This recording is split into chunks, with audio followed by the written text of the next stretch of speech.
जय श्री राम दोस्तों, भारत का गौरव चैनल में वॉक पे चर्चा में आपका स्वागत।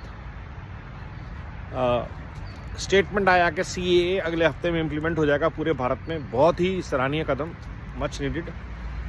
और उसके साथ साथ एनआरसी भी होना बहुत ज़रूरी है। और मुझे समझ नहीं आता कि कोई क्यों इनका विरोध करना चाहेगा।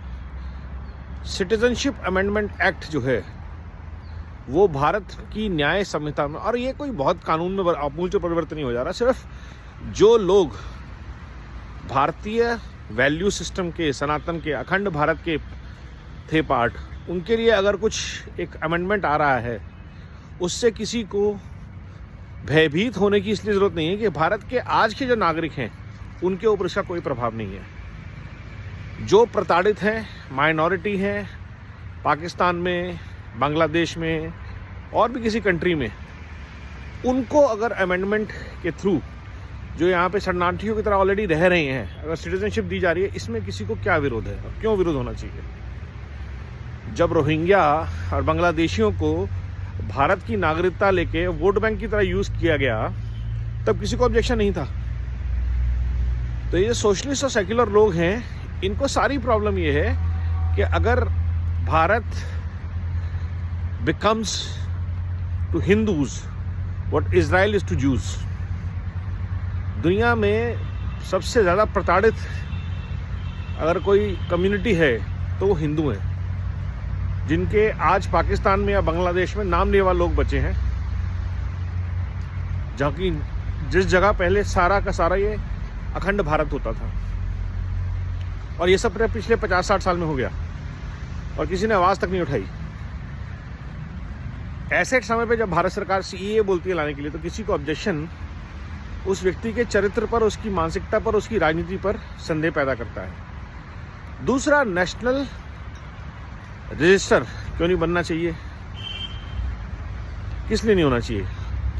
पॉपुलेशन कितनी है देश की, कौन कहाँ कब कैसे कब आया, कहाँ का नागरिक है, ये रजिस्टर में दर्ज एक नेशनल रजिस्ट्री में क्यों नहीं होना चाहिए?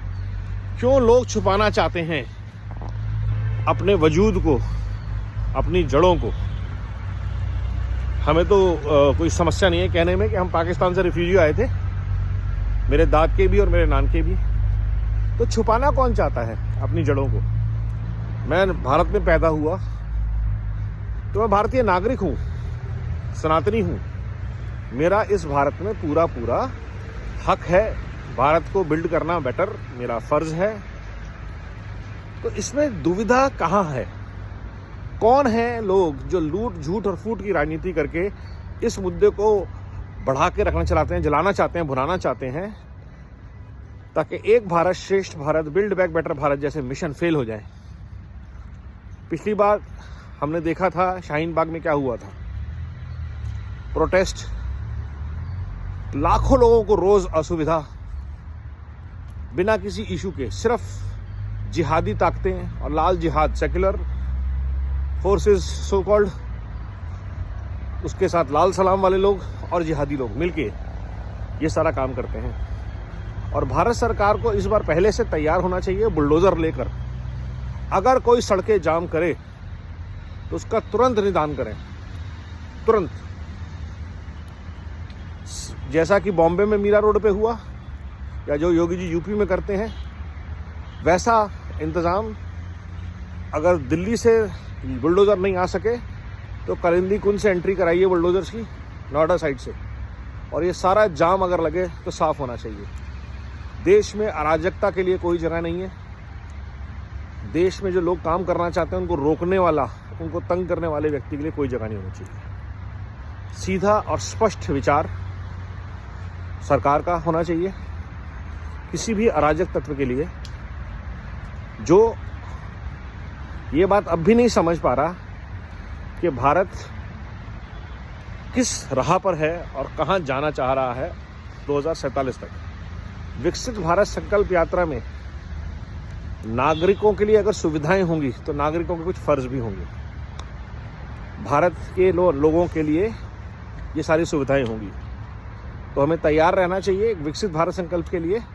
और उसमें सबसे पहली चीज़ आती है कि सीए और एनआरसी को हम लोग सपोर्ट करें, और इसके बाद तुरंत जनसंख्या नियंत्रण कानून आए। वंदे मातरम, नमो भारत, जय श्री राम।